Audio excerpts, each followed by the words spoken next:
The beautiful roofs of the ancient Chinese architecture. It's not just China, it's in all Asia basically. What ancient Chinese roofs can tell us about climate change, though. This is by Florian Urban, Professor of Architectural History, Glasgow, Scotland, School of Art, on The Conversation. To reconstruct a picture of past climate, scientists often examine trapped bubbles in ice cores or the width of rings inside old trees. A new study published in Science Advances by researchers at Nanjing University in China suggests that there may even be clues to changes in past weather conditions and buildings.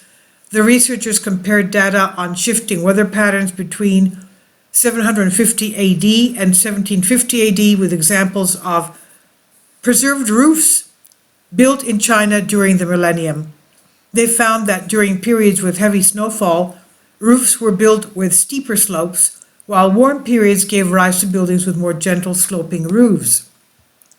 The study covered two large swings in the global climate: the medieval warm period, which roughly ran from the 10th to the 13th century, and the Little Ice Age, which saw shorter summers and bitter winters between the 15th and 19th centuries. Changing weather patterns may have spurred innovation as well, as the researchers note that frigid weather around 1700 coincided with new methods that made the construction of steeper and straighter roofs safer and more reliable. It's incredible to think that something as subtle as the angles of pitched roofs might intimately reflect changes in the weather over 10 centuries. It's a compelling story, but as someone who has studied architectural history for many years, I have some doubts, he says. Kindly support my Patreon account since YouTube has again demonetized my YouTube channel. The daily posts are 5 videos daily, and they are totally different from what I have on my YouTube channel. Thank you so much for your support and that you find all my content so interesting. You'll find the Patreon account details in the description box below. Architecture and the climate. The researchers made 2 basic points. One, that roofs are built steeper in eras and places with heavier snowfall, of course. And 2, that there is a close correlation between weather patterns and roof angles that betrays a sensitivity in architecture to very small changes in the climate. The first point is fairly easy to prove and probably undisputed among academics. A carpenter will correct the roof angle once a building has collapsed under heavy snow, of course, and showing this with the example of historic buildings in China has its merit.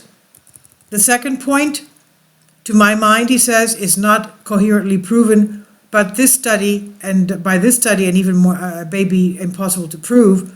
The researchers mentioned studying around 200 buildings remaining over the millennium, but it's not clear whether these are equally spaced out across the study period. They could get away with it being historians as opposed to, let's say, medical doctors, where sample size is the litmus test of sound methodology. It's also unclear why roofs in warm times should become less steep. The researchers ought to be commended for trying to address this problem, though, as the study notes that Chinese people may have failed to maintain steeper roofs in times when snowfall was less severe due to costs and the diverse need for sunshine and rainfall sheltering. The researchers nonetheless do not develop this point or explain why flatter roofs should be more cost-effective.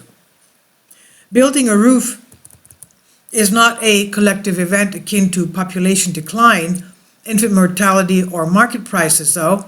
It depends on the conscious decision of a particular person, a client, architect, or artisan. To prove a connection, the researchers would need a theory of how builders would be able to react to tiny changes in the climate with tiny changes in roof angles.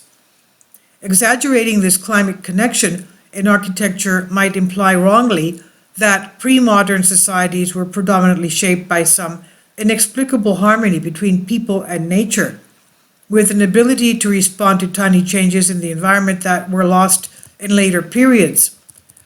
Such fine-scale responses between buildings and weather, as far as I know, do not happen in the present.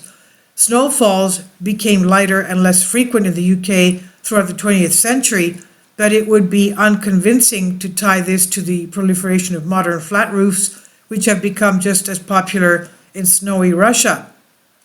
Even after fundamental decisions, such as choosing between a flat roof or a pitched one, seems to defy climactic necessities, as the lamentable high number of leaking flat roofs in rain-swept Glasgow, where I live, demonstrates.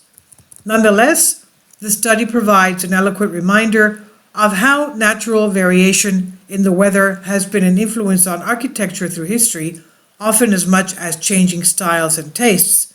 Most of the buildings we live, work, and socialize in were designed with little thought paid to the unprecedented weather extremes that climate scientists warn are in store this century. That will have to change. Historians may one day study the era we live in and note how architecture regained a sense of environmental limits as leaky and inefficient designs were swept away by buildings that were resilient in the face of increasing storms. Please leave your comments, and thank you for your support.